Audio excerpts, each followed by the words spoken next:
are here for the ordinance meeting pertaining to hens. Okay? Yes. You've got your copies of the ordinances and the amendment. And you look those over, the only thing I've got to add is I did find the ordinance that Champaign does have hens, or can I didn't have. copy it, but I read it. Yeah. Okay, yeah, I told her if I didn't wanna use up, 2 bottles of ink, so, good. I didn't print that either. I did call Greenup, and they have in their ordinance that they allow chickens, and as far as they knew, they had 2 individuals that had chickens, had no problems whatsoever. I talked to a gentleman today from Teotopolis that had been on their village board, and he said, yes, they allow chickens in, or hens in T-Town. Do they allow roosters too? No roosters.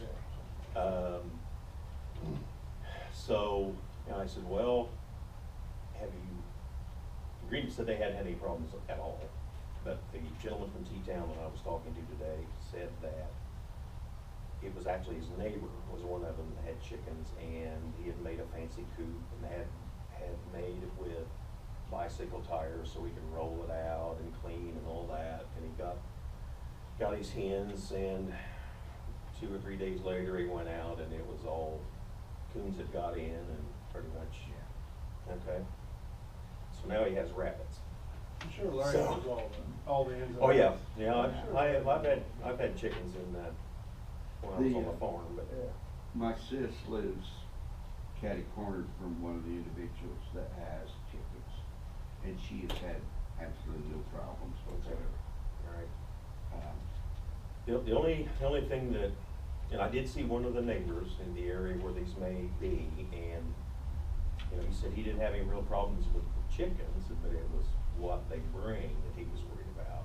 Rats, you know, rodents and coons, and he's also got pollinator next to his house, so he just was kinda concerned about what they possibly bring into town. Coons we couldn't stop, pollinator we They're couldn't here. stop. They're here anyway. Right, yeah, yeah. I know, my other sis has chickens, and they had coon issues, and they ended up having to put a electric fence Yeah. around the top of the pen to keep the coons out. Which, you know, these coops that we're talking about are all enclosed, Right. so shouldn't be an issue, but whether it's a stray dog or a varmint, you know, weasel, I've had weasel problems. Right. I've had owl problems, I've had issues, but my livestock's outside the city limits, so. You just have them for the I fun of don't- it, or, cause you can buy eggs for 33 cents a dozen. There's a difference between the taste of a Oh, yeah. 33-cent egg Right, and a right. And a farm and fresh. a farm Oh, fresh. yeah. Yeah. There is. I like farm fresh. I still like farm fresh. And I, you know, don't have a lot, but there is a difference. Okay. And it's a non-profitable item. Right. Very, because like you said, the 33 cents. Right. But it's the farm fresh, and I think the Lowrys, when they brought it up for discussion, it was more for their grandchildren Right. to get this. Right. You want the sign-in sheets or what? Just one. Okay. So, you know, if we control the limit of chickens, hens, I see no problem. You know, I read this one from Champaign, Right. they put a fee on it, Right. Was it 25? 25. Right. And, which is not,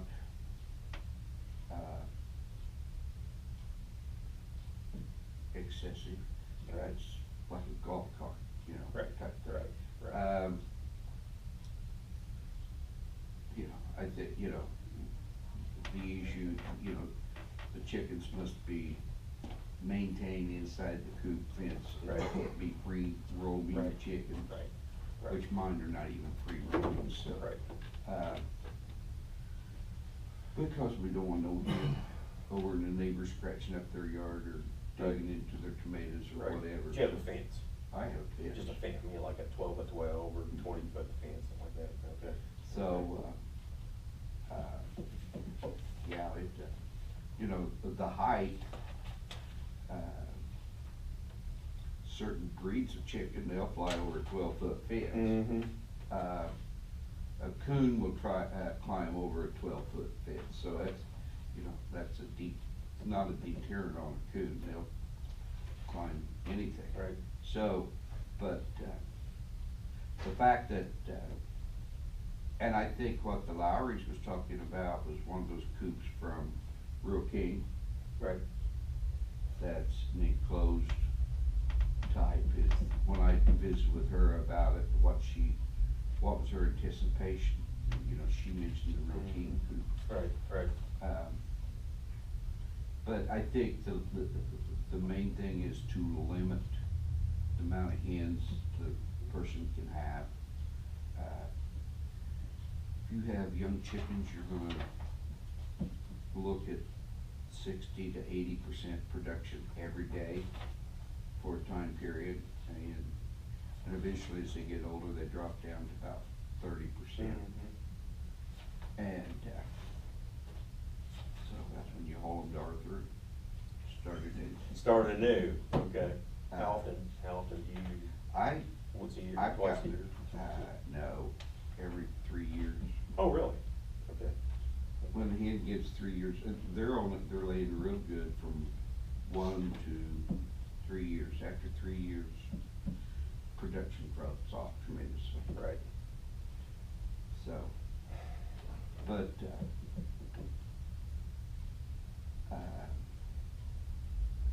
if we look at it at a revenue standpoint, a permit fee, Yeah, I'm not sure.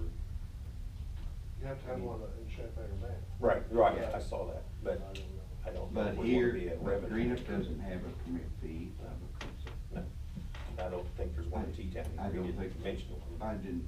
I haven't checked with T-Town, but, I think the concept is to, limit the number of hens that a person can have. And, Mhm. no more than 10, up to 10. Okay. Okay. Well, I read one of those had 6. That's what One this could have Champagne 6. had 6. Oh, 6, okay, okay. What And I think happens? Greenup had 10. Yeah, she didn't know. She just said they knew two families had them and they hadn't had any problems, but what happens when you do run into problems where someone's not as tidy as there should be and it's Yeah, getting out of the ammonia control? smell. Yeah, how do you How do I do address mine? something, how do you address something like that if your neighbor has 6 chickens and? It would take years to accumulate enough Okay. manure to Create a problem. Create a problem. Okay. These portable coops that these guys Mhm. or what they got, they move them. Okay. And, All right. but, you know, with no less than 10 hens, Thank you. oh, God, it would be, Before we had a problem. yeah, Well, I just don't wanna cause a problem yeah. for the neighbors. You know, I personally, For notes, if you want to. okay, I personally wouldn't want them next on my neighborhood, but, and I don't, you know, I don't know, I guess they haven't had any trouble in Champaign, or Greenup, like I said, and the only thing that was the biggest problem was, Odor. well, animals coming to get it.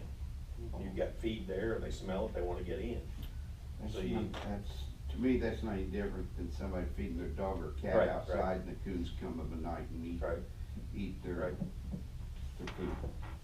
Corn out of my sweet corn patch. Or the corn out of the sweet corn patch. Yeah, the entire crop. Have they hit you yet? No, they haven't, I've been lucky. I- No, the rabbits are terrible. Oh. Yeah, Yeah, yeah. But I have no problem with it. Aaron, you have any comments for this group? Well, I actually just have a few questions, Okay. and it's pertaining to the animal ordinance. I'll stick to it since that's what you guys are mainly talking Okay. about. Okay. You mentioned you have chickens yourself, Yes, I do. and you said they're outside of city limits. Are they in them back sheds? Pardon? Your chickens, are they in your back sheds there on the north end of your property? No, they're past that. Past that? Well, the fence is in the back, by the back shed. Well, that's what I was thinking, that your fence was there. Now, where's the city limits end right there? Because I was thinking, Behind my house.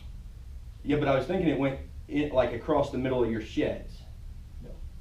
According to the tax assessor, it does. According to my deed, it's not. Okay, well, I haven't checked your deeds yet.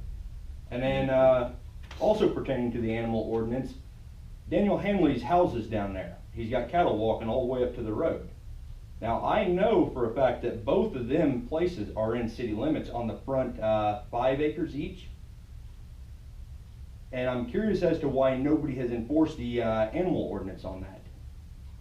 Because How far does he go back? You say 5 acres? I'm thinking 5 no, acres. It's 250, isn't it? Well, yeah, that's what I mean, past the front 5 acres. 250 and 250, there's 2 different parcels of land there. Right. And I'm thinking it's past the front 5 acres, which is past his house by roughly, what, 100 feet, 200 feet, something like that. It's not too far past his house, but when you drive by, you can see cows up on the road, you know, next to the road where his fence is, but nobody's enforced the ordinance against him pertaining to animals. Where he destroyed the house there to the west of him, that parcel, I know where that house is in city limits, but I think the garage on back further, or the little makeshift barn, is outside. So how is he getting by with allowing the cows inside the city limits and nobody's enforcing that? Because if you're gonna enforce the rule against one, it's gotta be equal across the board. Right. And like I said, I've not looked at your deed. I started on his, working my way up. And I had more questions, but being as you're not talking about the other stuff, I'll limit it to that. Okay, thank you. Yeah, we need to limit our, to just this, that was all that was on the agenda. Right, but even though it's not on the agenda, you can still have discussion, just no action can be taken. We can listen to your questions, whether we'll answer or not. Right, no, I wouldn't expect answers. There was a couple of questions. One was about zoning, which I believe zoning is underneath the Ordinance Committee also, because it's a zoning ordinance. It could be, I'm not sure, but we don't There's- have zoning. There's 2 of your neighbors that particular caught my attention. The guy straight across from Hanley's off to the right, across the road. I'm not sure on his name. I could show you his property, if you don't mind. Your place is here, Mm-hmm, Hanley is right here, mm-hmm. and then this guy. He's in city limits, and so is Clark, if I'm correct. That is Clark or somebody right there. Right. Now, what I'm curious about is how their parcels of land are in city limits. Because according to the annexation ordinance or law, the way it's written, it has to be continuous. Okay, they're just jots of land sticking out with everything in the middle, nothing's touching. And I'm curious how their land became annexed in. See how there's big white spots? I question that, Pennington is contiguous to Bruce Alexander. Pennington versus Alexander? Mm-hmm. Okay, I'll have to look that one up because I've not stumbled across that. And the way the law read as my last reading was that it had to be touching another part that was already part of the city. I believe that's correct, but I think, And being that there was 2 big gaps between them, it threw me off because, it's incorporated. so them pieces are incorporated, they're just not there, or? What do you mean not there? They're Those- trees. They're trees, there's nothing to them. That branch runs down through the middle of it. Right, but it'd still have to be annexed in order to be continuing over to them. Right. And then, And according to what I saw, just by glancing even at your map here, it doesn't show it being there. because it would show a green line, or, you know, some sort of line indicating that it was there. And being as I didn't see that, that just raised that question to me. That was done in '88. I believe so. Yeah, that's. Because I pulled all the annexation records. '88, and you might check that. Yeah, I need to go back, and like I said, I'm still trying to piece up where everything is, because none of it was in order. And that's just how that goes sometimes, but, so that's why I was just curious about where different lines were, if you guys knew. Yeah, that's all incorporated. Okay, so that is all incorporated? Okay, well, I didn't see it on. Because there's 3 houses. And maybe 2 houses in between there, that's all been incorporated. Yeah, Alexander's. Not according to, Cumberland County, GIS unit. There's no houses between them currently. There used to be a house trailer between Alexander and Pennington. Right, but it doesn't show on here that there's a property discrepancy stating city to country is what I was referring to. And I'm going by the GIS, the tax assessor posted online, that basically gives you a rough outline. You know, it's not 100%, but it gives you an idea. And it's showing that the parcels of property on each side of them is huge farms. There's no cut across the front. Like even on yours is stripped up the middle. There's nothing showing that it separates the farm from what would be considered city. That's why I was asking. And then the only other thing I was going to talk about was the recent ordinance for public speaking you guys passed. Right. There was several problems I found just by reading through it. I hadn't read it until after you guys had passed it, and I got a copy of the signed one. But there was only 2 parts in there that would pass if it went to court right now, that did not violate the First or the Fourth Amendment, or the Opens Meeting Act in itself. To start with, you can't require people to give your name or any identifying information unless they want to. Second off, let's see here, I'm trying to remember what the whole ordinance was. You can't limit them from what they're going to say. If they want to be slanderous or mean or anything like that, there is actually a Supreme Court ruling that states that the First Amendment gives the people the right to do that, and you can't stop it. I mean, you don't have to like it, and you don't have to respond to them, but you can't have it in there that you can kick them out and force them to leave. Because it's a public meeting. If people are showing up, they're obviously either interested or heated about something. And if they're heated, you never know what's going to be said. I did like that you said not to direct people in the audience, because that was pretty smart putting that in there. Limiting them to the 5 minutes, I didn't see a problem with that. I did see a problem with it requiring everybody to be on board to extend the time rather than just a majority, which John pointed that out when he was here. If you just made it to where it was a majority, that part I wouldn't see a problem with either. But pretty much everything else that was in there violated either the First or the Fourth Amendment, because it wanted you to identify yourself, or it stated that you couldn't say certain things, like asking you guys questions. The Supreme Court's also ruled on that. That's what your job is, to be asked questions and to inform the public. And then the rule about signing up 5 minutes or more before the meeting, that violates the Opens Meeting Act. If somebody walked through the door right now and wanted to speak, they showed up at the meeting, the Open Meeting Act states they are allowed to speak. It doesn't matter. And I would just hope that you guys would try to revise it to correct that. I pulled the counties after you guys passed it, because I found out the county had one they passed back in, I think it was like September. And theirs is the same way, violates the Fourth Amendment. But not the First Amendment, just the Fourth. It states that you have to state your name and address. And as your attorney stated, you can't ask people that information. And so I'm going to get a hold of Floyd Haltenbrink and have that one corrected, because they can't have that on the books like that. But that's basically why I'm here, is because I'm wanting to try to correct this stuff and get you back on track. Like, I'm not too worried about some of the other stuff that I've seen, because you guys are trying. That's all anybody can ask for. And that's pretty much all I had to say about that. Okay, all right. Well, thanks for your comments. Yeah, I figured I'd give you some pointers Yeah. of what I've seen and what I've read in my travels, and that was the best stuff I could come up with to help point you. I mean, you don't have to take it, but Right, no, if it come down to it and somebody violated it, and you tried to enforce it the way it stands, you would lose in court on at least 4 of the 5 things, just by the way it's written. And hopefully it'll change. there's a possibility. That's all we can ask for. Okay, thanks, Aaron. You guys got anything else? I think we're, and I'm not sure about the changing of this ordinance. I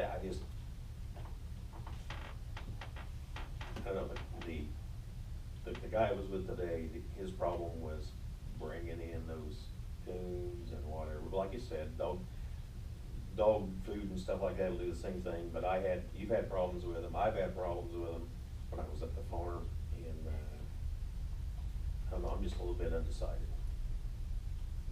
Do you care if I interject something?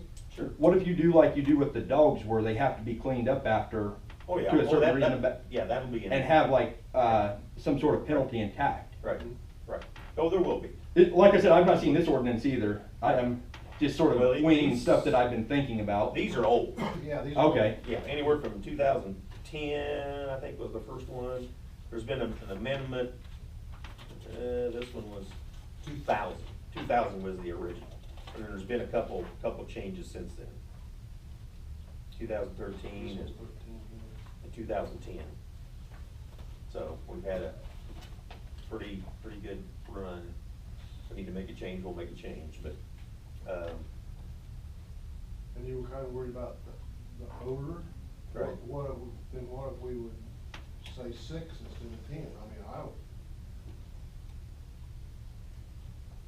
I thought the gentleman said that was always gonna act to 6, but. he said 3 or 4. Oh, okay. Yeah, wasn't it one for each grandkid, the way I understood him? Okay. I mean, if you're afraid of the 10, I mean. How many do you own currently? Pardon? How many chickens do you own currently? That I owned, Yeah, out there on your farm, like currently, like in stock, I got probably 20. 20? Okay. I have, Well, I just sold some at died, so- Arthur last week. Before I sold them, I had over 100. And there's no odor. We've got 160 head of sheep out on my farm also, and now those do put off an odor, but when you've got that big of a herd, it's to be expected. Right. But as for the chickens, only time you ever smell the odor is when you actually go in the hen house, and we clean that out every 3 to 6 months Yeah. to keep it clean, and it stays down. I clean mine out twice a year and put it on the garden in the fall and in the spring. But that's what we do, is we take it out by the wheelbarrow over there. Oh, yeah, I'm sure. Rhubarb loves it, and I cover my rhubarb after frost.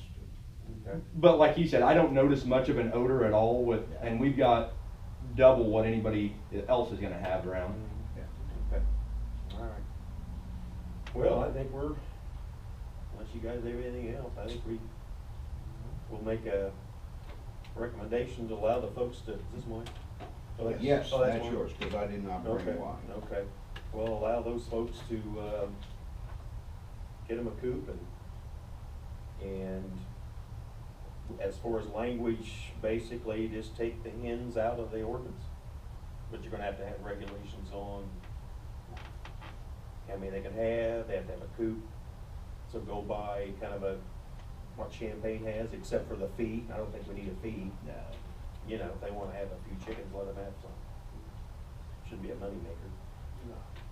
So I guess we'll just let our attorney draft whatever and look it over. Sound fair? Fair enough. All right. Is the Green people coming on the gas meeting? At 7. Okay. At 7. Yep. And we're gonna meet here, so. All right. I think we're set. Okay, I'll give that to her.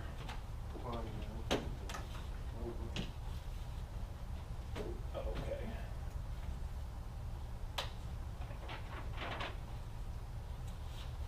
So we'll adjourn at 6:23.